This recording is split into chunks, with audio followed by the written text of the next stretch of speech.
We want to hear from you about retirement and how you're set for retirement. In the first hour, we want to give us your thoughts on when you expect to retire. We've divided the lines differently. For those under the age of 40, 202-748-8000. For those between 41 and 65, 202-748-8001.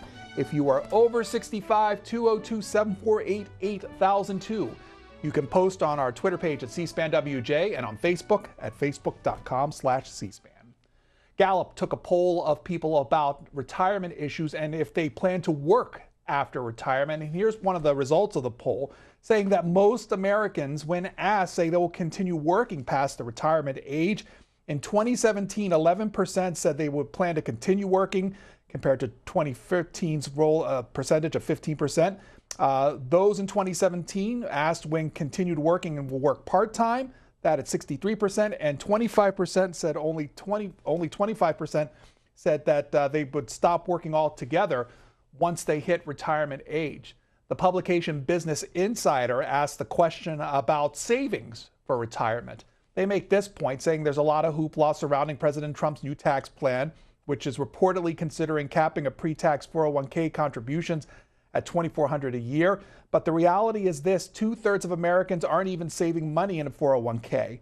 According to Vanguard, just 4% of people earning below $50,000 a year max out their 401k at current limits.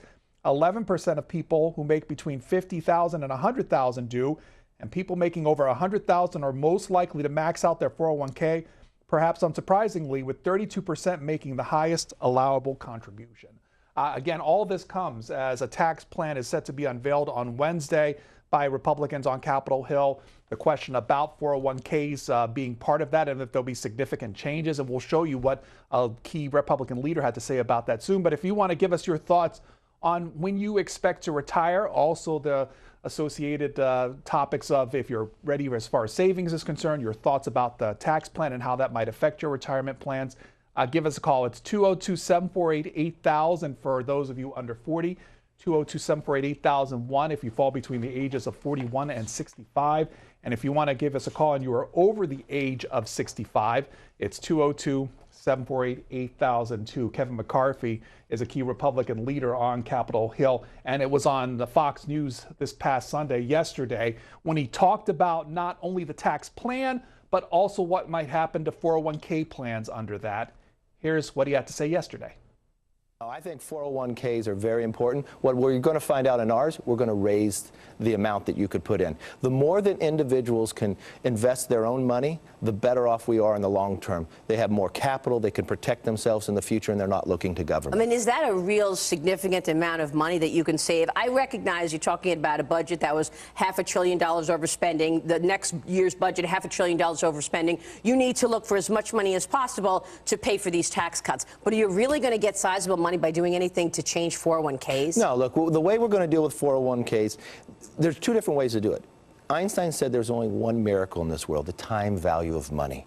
So the more that you could put away earlier, the more you'll have later. And if you can do it and not be taxed later on, there is a way to make the Americans more self-insured, have greater resources. So the way we'll look at the 401k, we will protect it, we'll expand the amount that you can invest, but we'll also give you an option to actually not be taxed later in life, not to have that tax burden hovering over you in the future, but actually have greater income in the future. So that's what potentially might happen come Wednesday when the tax plan is revealed and what it does for 401ks. And again, we're asking you about your retirement plans. On Twitter, Mary Potter also adds that please add the category never so that she can vote. Mary, your thoughts have been registered.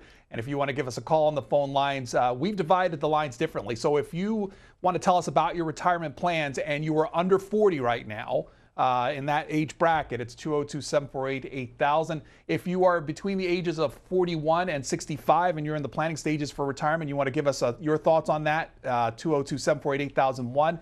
If you are over the age of 65 and you've retired or plan to retire shortly or don't plan to retire, give us a call. That line, 202-748-8002. Jason up first, our category under 40. He's from Illinois. Jason, good morning. You're up. Go ahead. Hey, how's it going? Thanks for taking my call. I'm a 34-year-old. I'm actually on my way to my hour commute right now. And you talk about retirement, you had that lady chime in on Twitter that said never, and that's exactly what I told the lady that answered the phone was never. I mean, my age, my generation, my age group, they've already pushed the retirement for Social Security up to 67. Even that's a question. Even that, that's a big question. I'm looking at generations below me. They're probably never going to be able to retire, and we're all going to have to work till we're dead. So, Jason, on the other side of that, if I may ask in general terms, how are you set for retirement savings? Anything put away yet? Unfortunately, with the amount of taxes and the amount of health insurance that it's taken out of my paycheck, I only bring home 48% of my gross earnings on a weekly basis. There's no way that I can put away. I'm fortunate enough that my company offers me a profit sharing at the end of the last quarter. To where I can then put that away as a cushion. But other than that, I mean, we need to get these taxes done. We need to get these health insurance costs lowered so that people my age can start putting away and take care of our families. Which is why I've announced my candidacy to run for Congress. Okay. A normal guy needs to go in and get things done. Gotcha. Robert, Columbia, South Carolina. You're next. Good morning.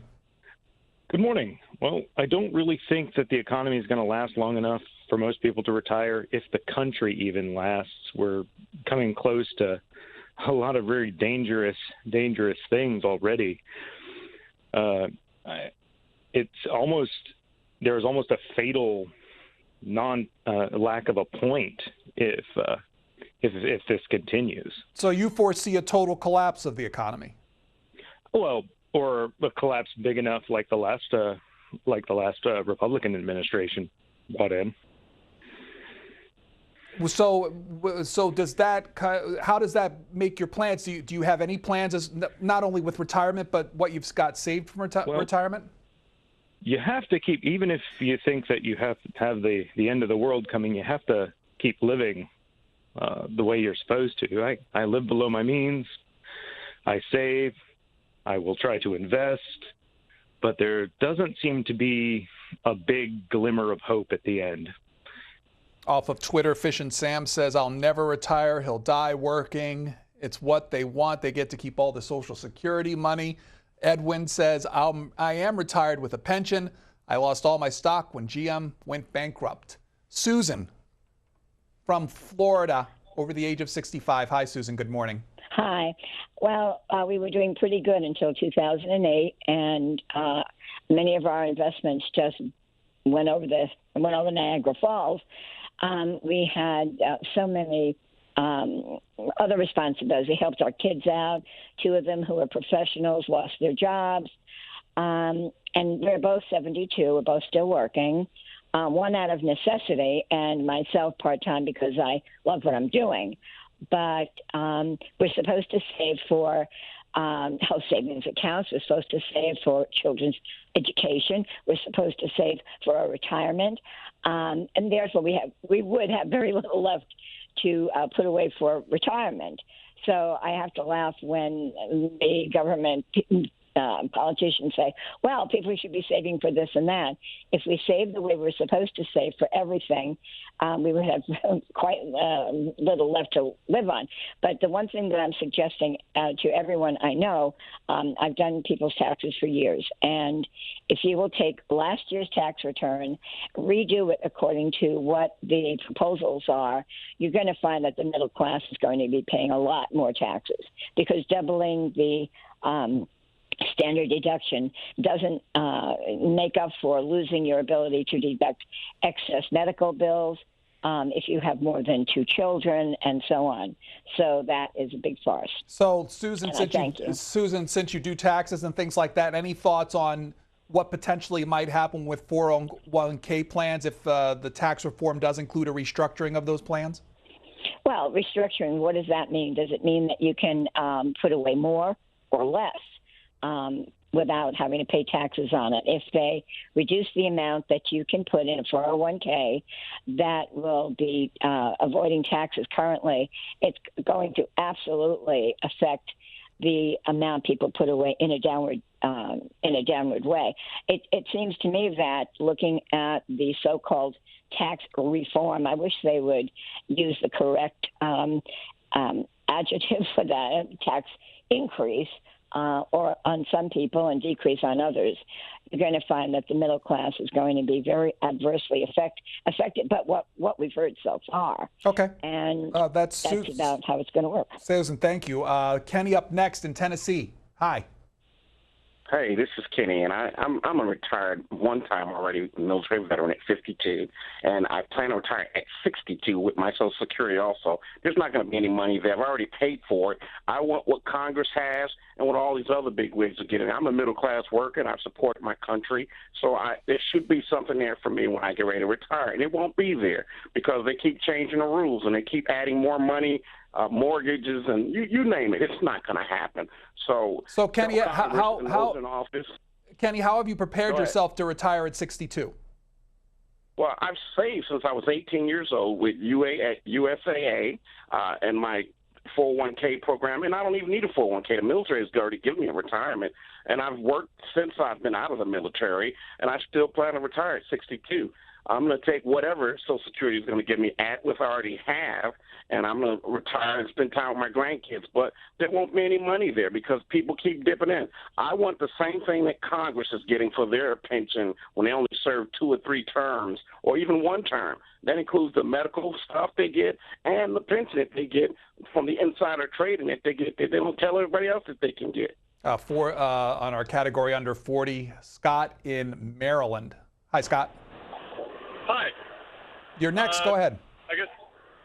So my comment was, I'm a heavy saver myself. I hope to retire before 40, and the 401k discounts and stuff like that on taxes are certainly very helpful.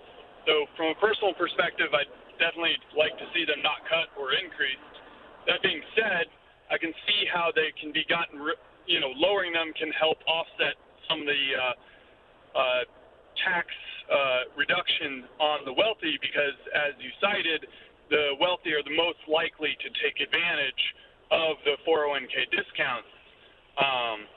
I really dislike the, kind of push for going all Roth, though, because I feel that's just very short-sighted on the government side. What they're trying to do is get their money up front, but what it'll create is a wave in the future when we transition from 401ks, which are going to be taxed when money is pulled out, to all Roth retirement funds where the government won't be getting taxes from retirees anymore.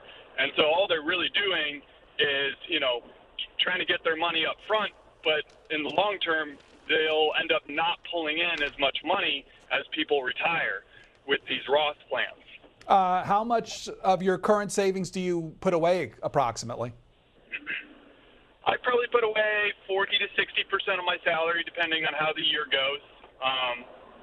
I've earned between $50,000 and $90,000 a year, depending on contracts, since I left college.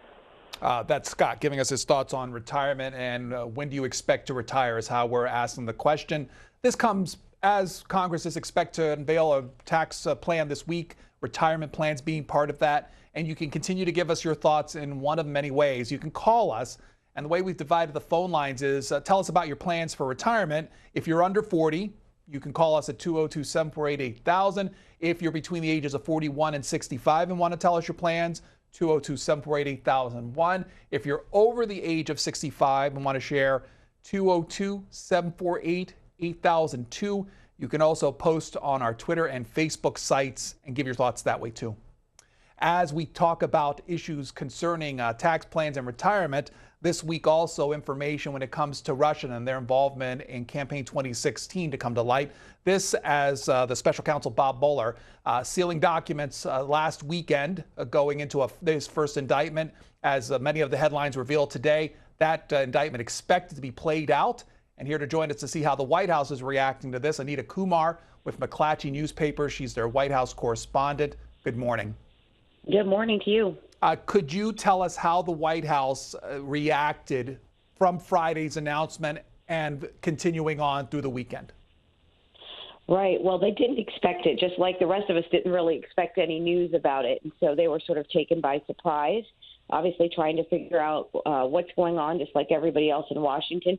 But they had a big week, or they have a big week anyway. And so they've been trying to kind of just turn attention to other things until they know more details. And as you mentioned, the big tax plan is out this week. So that's huge. Obviously, President Trump is leaving for a 12-day trip on Friday. And also, he's promised to name a chairman of the Federal Reserve. So he had a lot on his plate anyway, and they're kind of bracing for what happens today.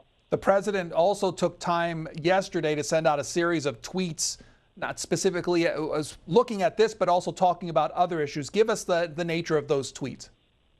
Right. So obviously, he tends to try to distract sometimes with his tweets.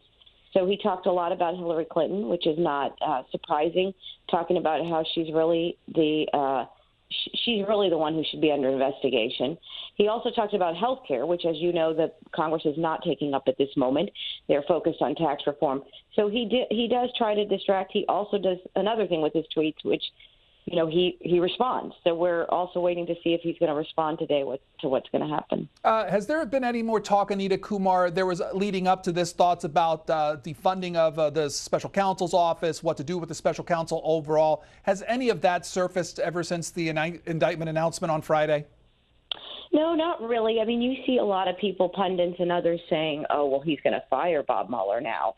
But we haven't heard any indication of that. That's just people sort of talking that here's how President Trump might react. And, of course, we have no idea. They have scheduled a briefing as normal today at 1 o'clock with Sarah Sanders. They have proceeded on as normal, bracing for this really big week. And so, you know, I'm sure what they'll say is what they've been saying all along, that many of the questions have to be answered by the attorneys and not by the White House. So we'll see if they stick to that. The president does plan a trip to Asia later on this week. Tell us and give us a snapshot of the trip and what he's trying to accomplish. Right. Well, this is actually a very big trip for him. He's never gone this long before. It's 12 days, 5 countries, extremely grueling. He'll be, 12 to 14 hours ahead, depending on where he is. The biggest part of it is probably China. He will be visiting China at a time where North Korea is extremely dangerous right now. They've had all these missile launches, missile tests, and they need to, the two presidents there will need to talk about what to do about that. The White House is telling us that the big push there will be President Trump asking the Chinese president, President Xi, to do more to help, curtail North Korea. But this is the normal ask. This is what the United States president always asks the Chinese president, and the Chinese president always says that they'll do more.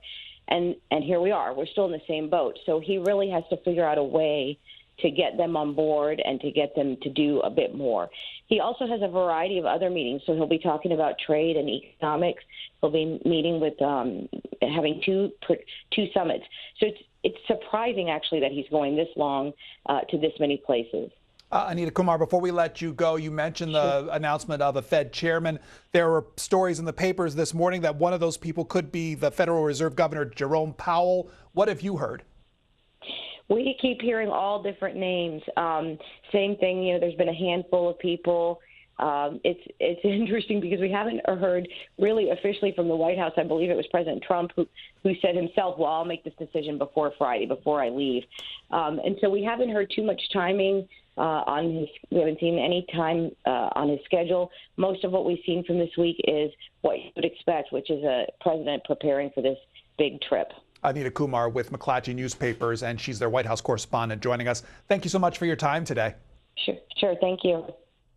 Back to your calls on your plans for retirement. Again, you can call in on the age bracket that best represents you. Victor in Silver Spring, Maryland. Go ahead. Good morning. When I was little, I remember watching a cartoon, a fable, the ant and the grasshopper, and how the grasshopper starved to death because he played all summer long. Meanwhile, the ant saved and survived the winter. So I saved what I could when I was working, and then after my divorce, I was able to find a really good stockbroker, and I played the stock market like Gomez Adams did on the Adams Family, and I made a ton of money. So I am set, and I stress to young people, don't buy every fancy smancy item that comes out. Save, because you never know. You could be in a situation where you're going to have that money, and you won't have to go borrowing money from your friends and relatives to get you through the month. Now, I know that's, Victor, given the stock market is activity, it's doing well currently, but there have been times in the past where it's really taken a dive.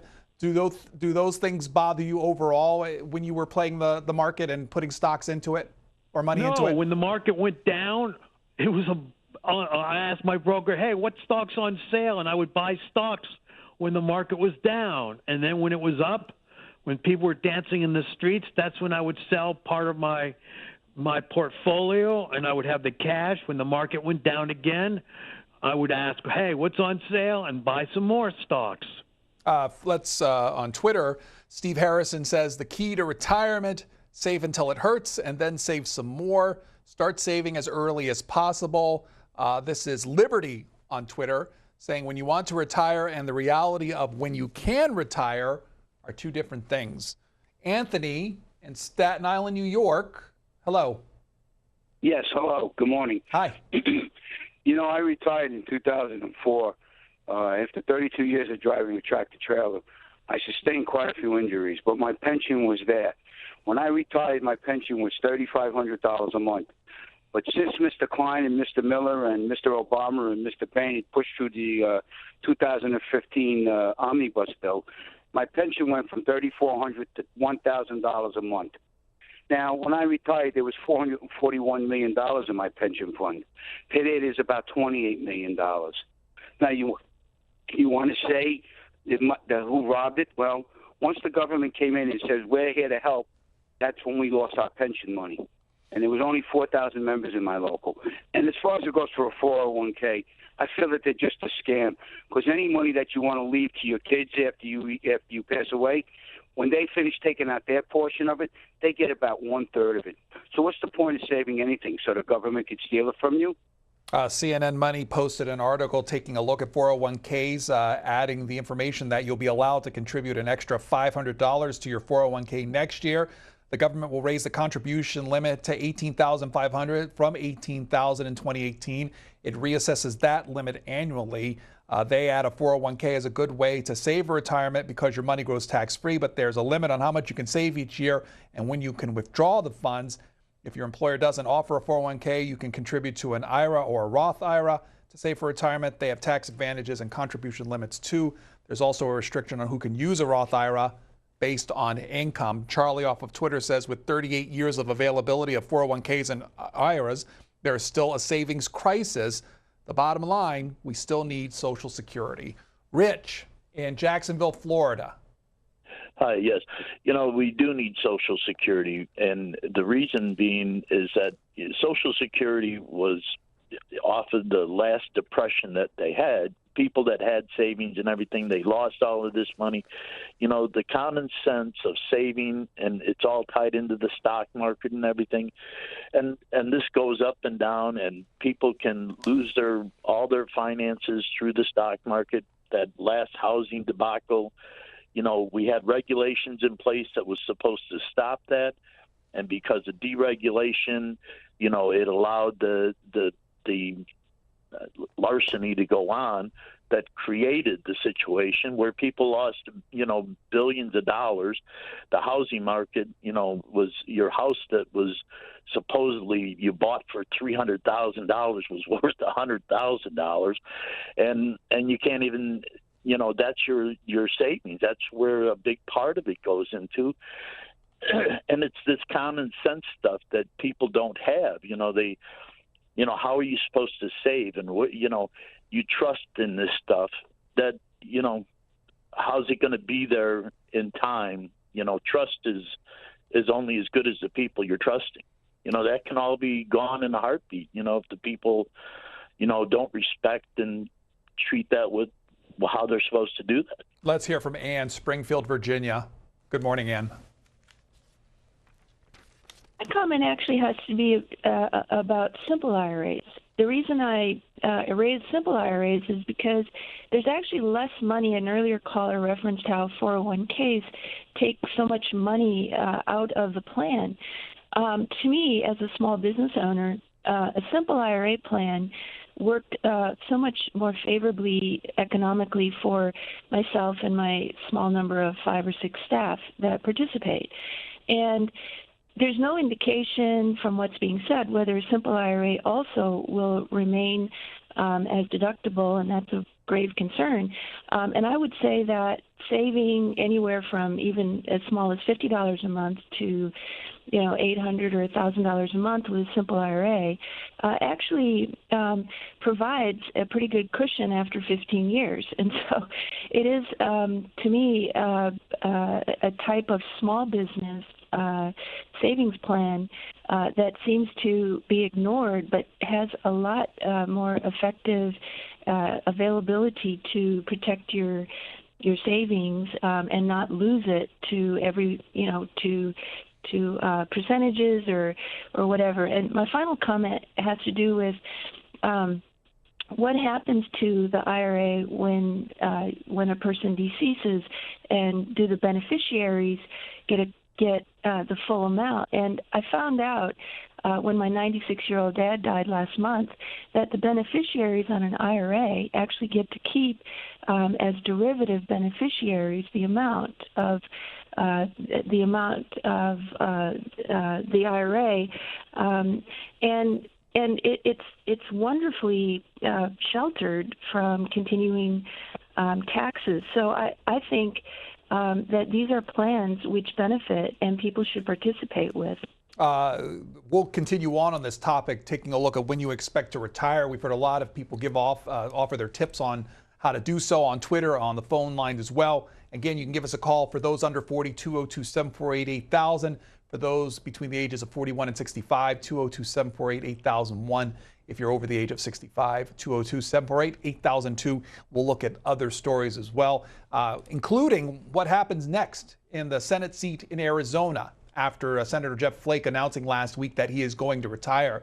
The New York Times takes a look at its front page about the potential there, saying that establishment Democrats have high hopes for Representative Kyrsten Sinema, a centrist who recently dined in the Blue Room of the White House with President Trump, teaches a bipartisan spin class in the House gym, and has broken ranks with their party on key votes. She was only one of only 7 House Democrats, for example, who voted to create a select committee to investigate the 2012 attack on the United States diplomatic compound in Benghazi, Libya.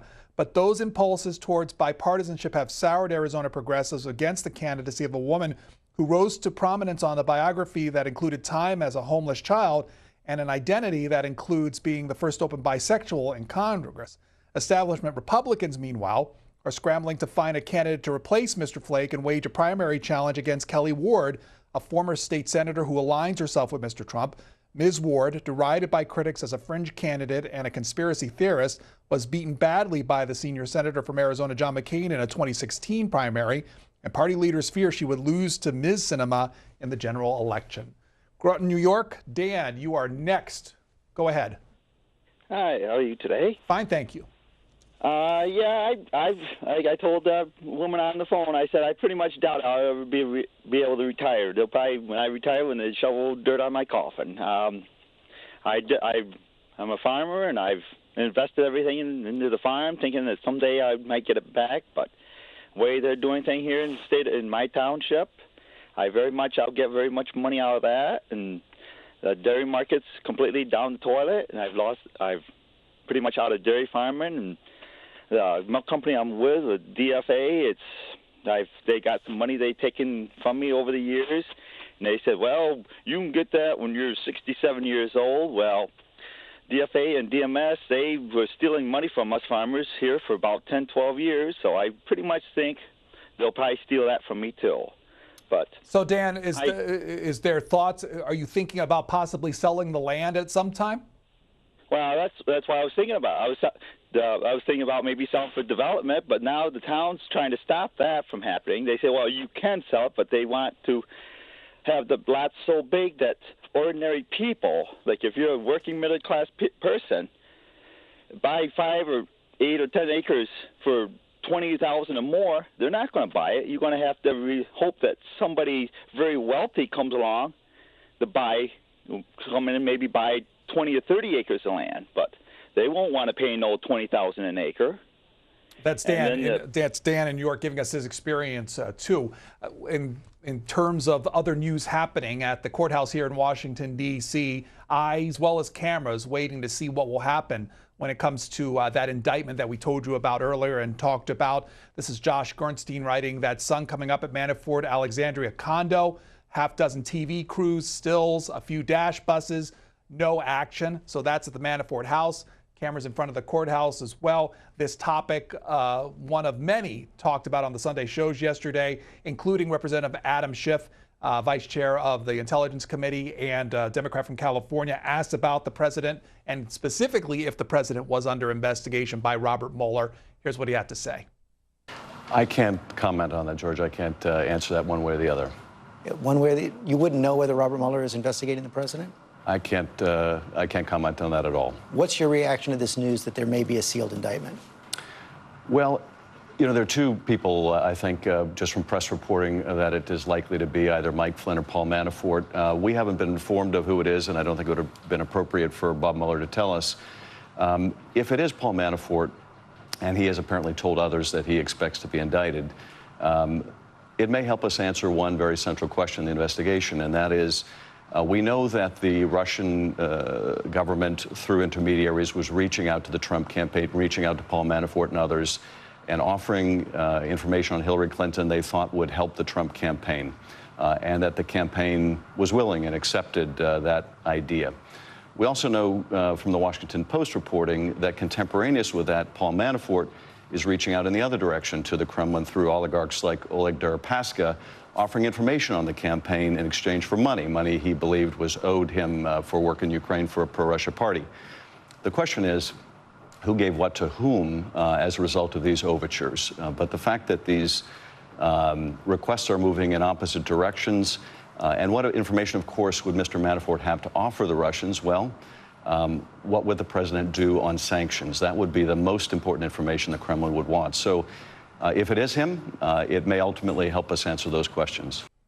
The Washington Times also adding this morning another aspect of this story. This is Andrea Noble and Dan Boylan writing under the headline, House Gains Access to Trump Dossier Creators' Finances, saying that the Intelligence Committee is poised to gain substantial ground this week in its probe of federal investigators' use of an intelligence dossier on President Trump that was developed through a private firm's political opposition research.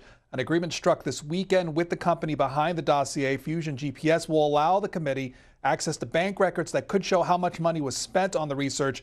Meanwhile, the FBI is set this week to respond to the committee's inquiries about how the Bureau relied on information in the dossier as part of its own probe of Russian interference in the 2016 presidential election.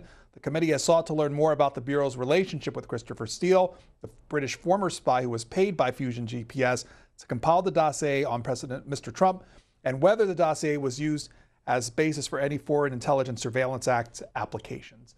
Danny, good morning to you. Tucson, Arizona. You are over the age of 65, and we're here to talk about expectations of retirement. Go ahead. Yeah, absolutely. Hey, I just want to tell the people out there, if you're going to retire, really try to save your money. Really try to put something away in the bank or something to be used, because it's different. It's not like getting up and working every day, getting a paycheck every week or every 2 weeks.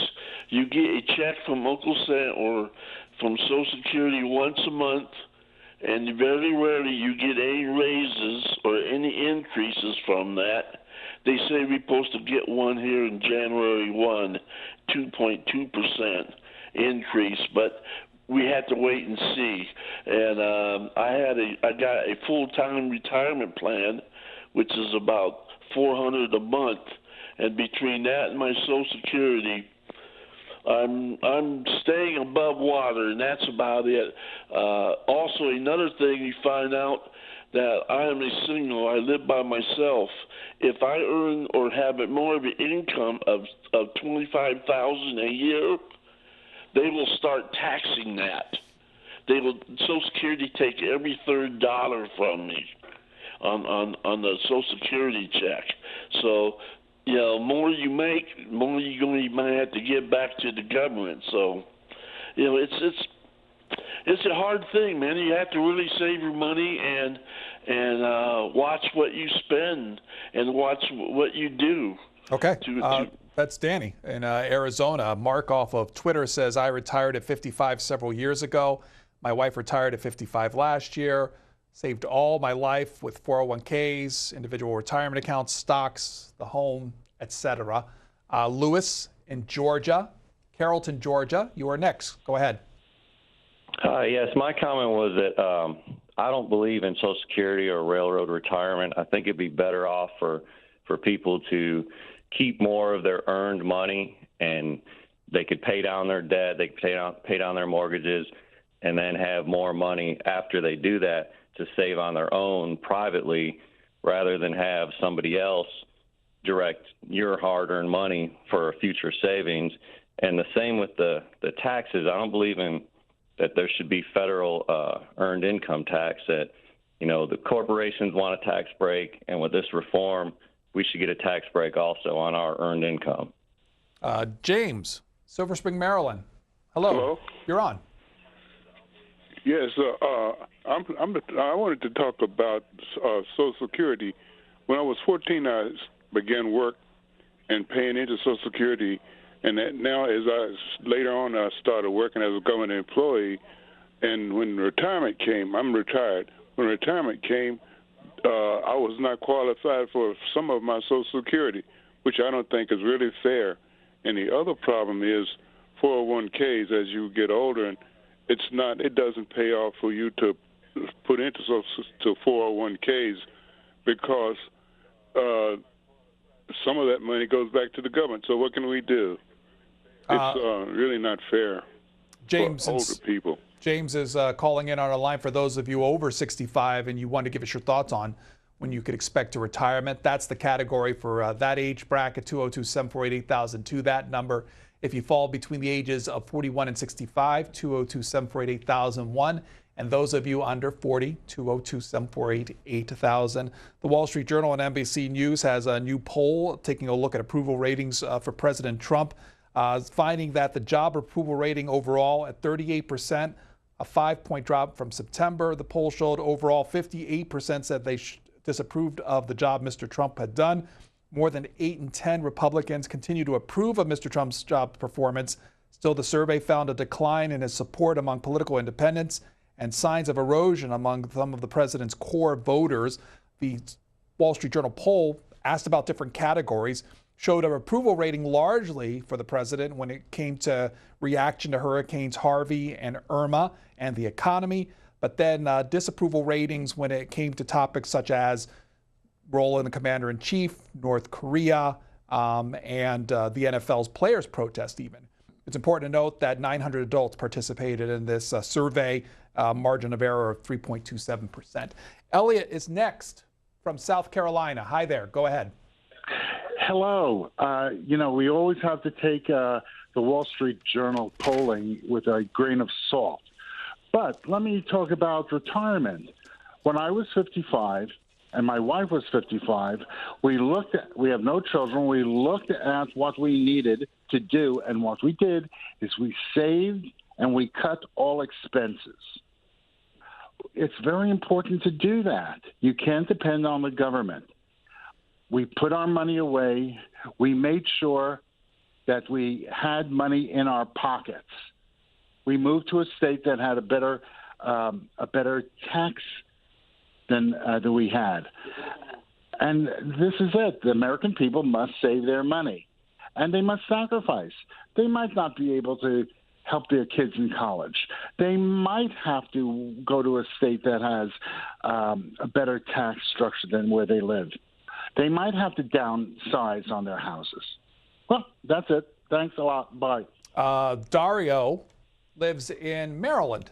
Good morning. Yes, good morning. You're on. Go ahead. My comment is just really that being a fourth-generation Mexican-American, My mother never saved, but just a little bit of money. My grandmother and grandfather really couldn't save much. So just always made it a point to save about 20% of my income when I first started out after college. So I think it's really important that the younger folks sacrifice, 20% of their income if they really, truly can. When it comes to then how that practically plays out, how do you do that? What do you have to cut? What do you have to save on? Well, I think a lot of the times, our expenses, eating out, I see a lot of people eating out when they're younger. They want to go out and do things, but your friends won't really be there for you when you're retired. So that's just one thing that my grandmother, preached to me, was to take out my expenses and really work a budget. And I think that's very important, your expenses like food, et cetera, and cooking at home, get back to those basics. When it comes to saving money, do you have a 401k account or an individual retirement account? Do you just save it on your own? How do you do that? I save on my own, so through my employer. We're fortunate to have a profit sharing, but I save through my 401k and my Roth 401k. So I'm really attracted to that Roth feature through my company. John is next. John is in Temple Hills, Maryland, over the age of 65. Hi, John. Good morning. Yeah. How you doing, Pedro? I'm doing fine today.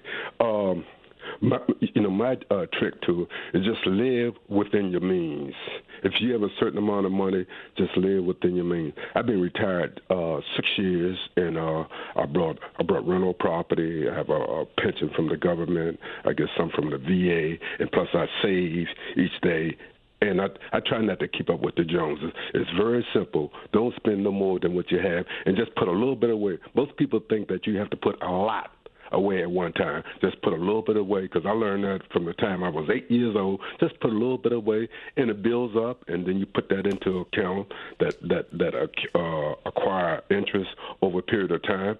And when I retired, I live better now than I did when I worked. So, John, if you share this advice with younger people, what's generally the reaction? I think young people, they don't worry about, they don't think that they're going to be 55 or 65. They think they're going to be 30 years old, 25 years old for the rest of their lives. That's what I never thought I would live to be 40. Now I'm 70. John in Temple Hills, Maryland, giving us his advice this morning. Rebecca giving advice as well on Twitter, saying that Social Security was never intended as sole income during retirement. Kate in Maryland. A lot of Maryland callers today. Kate, good morning. Go ahead. Hi. Thanks for taking my call. I'm a kindergarten teacher. I'm almost 70, and I thought I would just keep working forever, but what I'm finding is that my body is kind of giving out. I can't get up and down like I need to with these little darling children, and I have put money away through my employer. I have a small amount to get me through. I haven't taken my Social Security yet, so I will be doing that. I'm hoping to keep on for another year or so in a less teaching capacity and more administrative. I have a little space in my basement that I'm hoping to be able to rent out. I do own my home, but it has a second mortgage, and I'm just kind of got my fingers crossed and hoping that when this transition comes, I'll be able to keep things together. So, Kate, when it comes to saving, then do you have a 401k? Do you get a pension from being a school teacher? How does that work? Well, no. I have a simple IRA, which I make a sort of, an automatic deduction. It's about $300 a month, and my school doesn't match it, but puts in a little bit, on top of that. I think. Yeah. Okay. Yeah. Kenneth. Kenneth in Buffalo, New York. Yeah. Hi. Oh, Pedro. Yeah. I'm 85 years old. I've been retired for 10 years. But the reason I'm retired is because of a federal pension. Plus, I did invest in the stock market. And I do get Social Security. But the average American worker we'll never be able to save enough for retirement. It's just theoretically it's possible, but things happen to people. They have divorces, they have sicknesses, and things like that, and which really makes it not quite likely that anybody's going to be able to save on their own to fund their retirement. So what I'm saying is Social Security is critical. And what bothers me is to see the people who say, oh, well, it'll never be there for me. That's what they want you to think. That's the big conspiracy. They want you to lose faith in Social Security. And so when it comes time that they take it away from you, you say, oh, well, I didn't expect to get it anyway.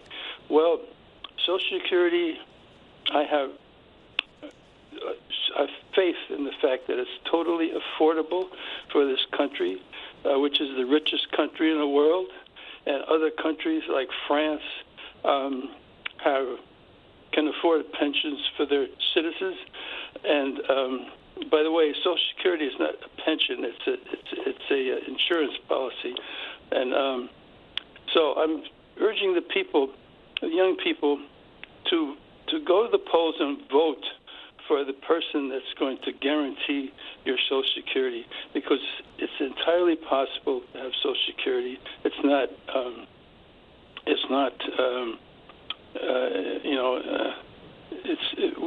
You can have it. You just have to vote for the person that's going to guarantee it. By the way, the caller brought up Social Security. If you go to our website at cspan.org, we recently had a segment taking a look at the financial condition of not only Social Security but Medicare, and two experts, former trustees of these programs, joining us to talk about these issues, take your questions on them, and give us a status report on how much is saved in both of those programs and what the future holds for those programs.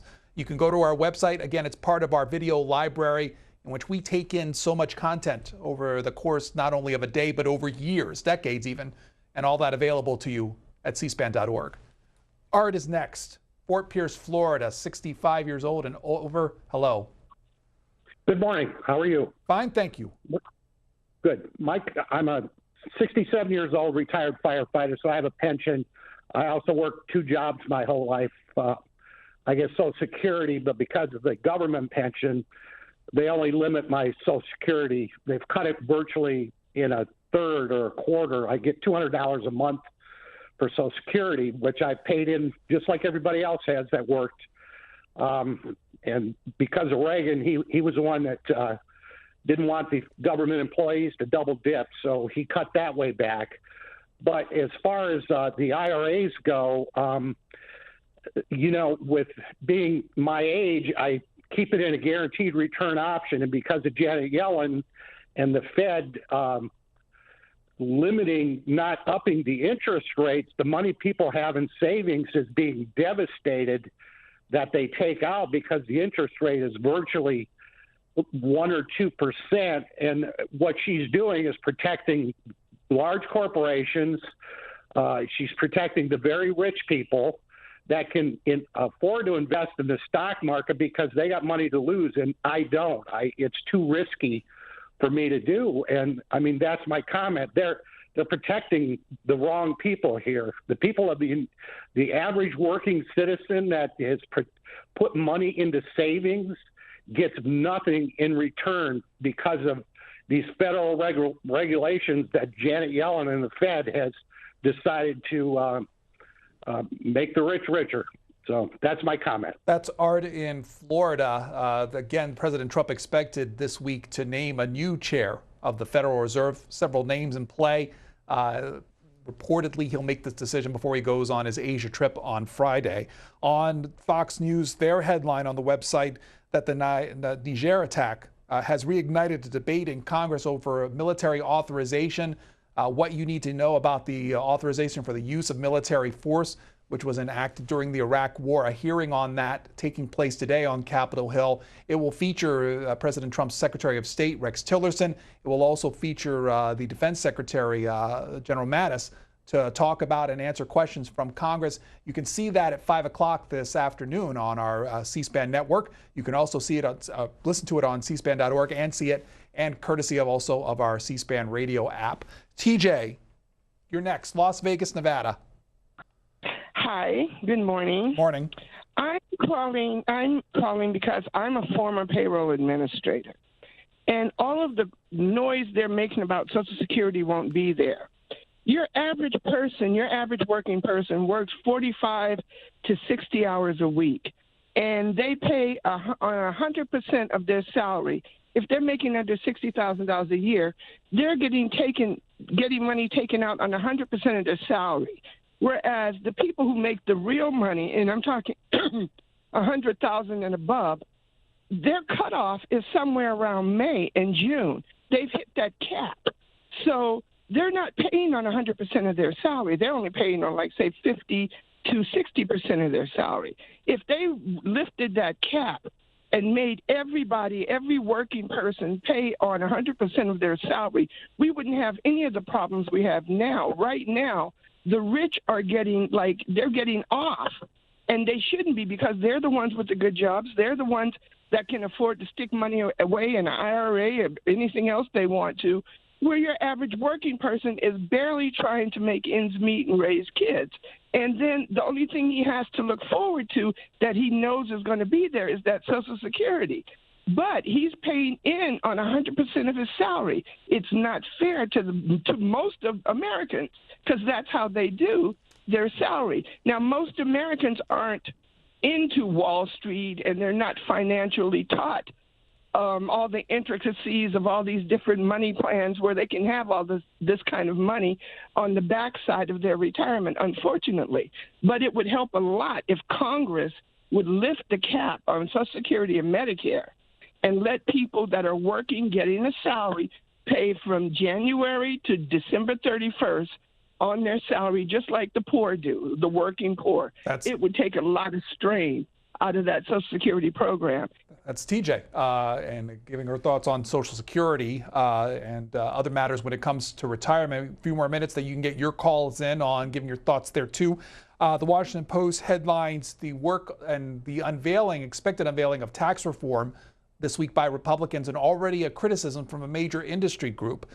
This is Mike DeBonis and Damian Paletta writing this morning that it's the National Association of Home Builders, after learning that a, quote, home ownership tax credit it had wanted will not be in an initial version of the bill, is preparing a nationwide campaign against it. The development underscored just how difficult the prospect of a success, given the complex and competing interests President Trump and GOP lawmakers are trying to serve. Quote, "We will do everything we can to defeat this thing."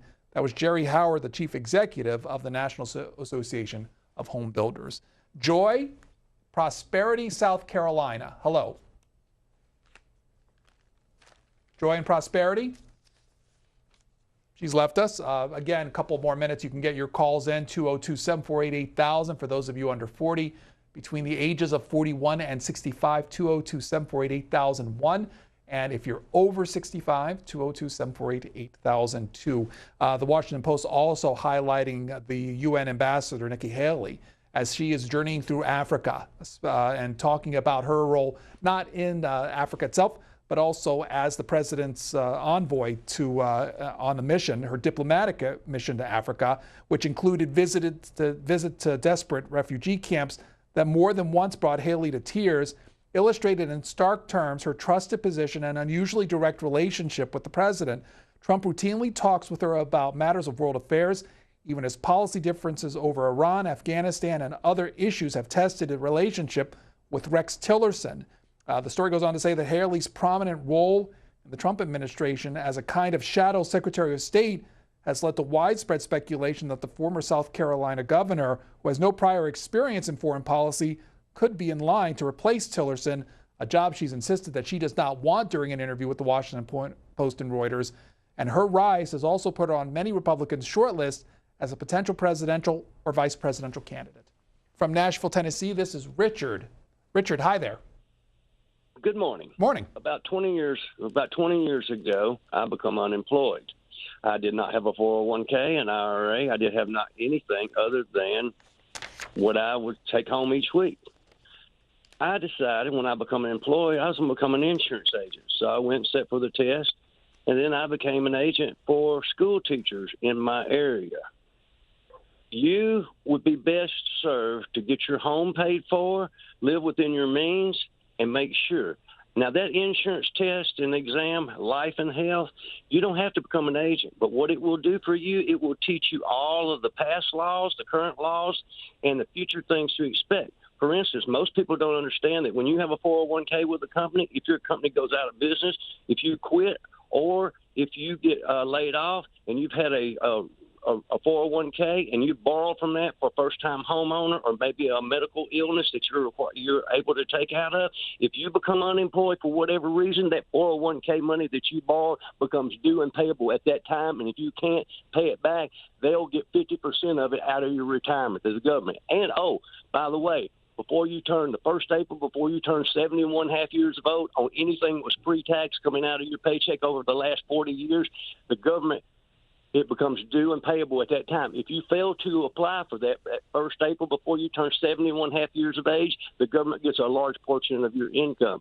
So the best thing you can do is live within your means, save every dime you can get your hands on, because sometimes a 401k or an IRA, and if my daughter, I've got her in a Roth after-tax program, because when she retires 40 years from now, she should be set. But do not count on the Social Security. Do not count on the 401ks. And Richard, you gained all this information from taking this test for insurance agents. I did. I went down. My mother had always told me. I also sat for a real estate exam. I also found out that if my 80-year-old mother, back when she was 70, was dating a man from church, I also found out in that class that if you move a man into your house and your mom's home is paid for, if he lives there over 2 years and she dies before him, he gets 1/3 of that property, and it does not go to the heirs. Set up a trust, because everything goes before probate. Okay. Diane, Chelsea, Michigan. Go ahead. Yes, hello. The government says that Social Security is just, it's going to run out. The balance is so low. Do people realize that there have been 4 presidents that have borrowed $2.8 trillion with a T, $trillion out of the Social Security account and never paid it back, and yet they blame us for it not lasting for us? If it was, can you imagine if you took that much out of your retirement account, your 401k? How would you ever expect it to last? People, the everyday American, the middle class, and the poor are nothing but feeder fish for the government and for the rich. One man said, I paid 48% of my taxes to the government, and what have I got? In Scandinavia, they pay 48%, and they've got child care, they've got medical. They don't have a worry. 48% out, and it's done, and they're taken care of. Okay, that's Diane. This is just coming across the New York Times website this morning about Paul Manafort. The headline says that he once ran the Trump campaign and that he's told to surrender today, saying that Paul Manafort and his former business associate Rick Gates were told to surrender to federal authorities Monday morning, the first charges in a special counsel investigation, according to a person involved in the case. The charges against Mr. Manafort, President Trump's former campaign chairman, and Mr. Gates, a business associate of Mr. Manafort, were not immediately clear, but represent a significant escalation in the special counsel investigation that has cast a shadow over the president's first year of office. Mr. Gates is a longtime protege and junior partner of Mr. Manafort. His name appears on documents linked to companies that Mr. Manafort's firm has set up in Cyprus to receive payments from politicians and business people in Eastern Europe, according to records reviewed by the New York Times. And Mr. Manafort has been under investigation for violations of federal tax law, money laundering, and whether he appropriately disclosed his foreign lobbying. More of that on the New York Times website, more probably to come as the day plays out, if indeed that is the case. Chris in Milwaukee, Wisconsin, you are the last call about this question about when you expect to retire. I'm already retired. I retired at 68. My husband had a stroke at 61, so he was disabled. But I am calling because when you have your choice of whether not to have Social Security and be able to keep your money, Chile, it was on a program years back that said they had their choice. They gave the people their choice. and they had two professors on, one who stayed in the government program and one who decided to use her own money because she thought she knew best. But in the end, they had their depression crash or whatever you want to call it, and the woman who had saved her money, and she was a professor, her own money, she could not retire because she had lost most of it. But the guy with the government pension could retire. That's Chris. Last call on this topic of when you expect to retire.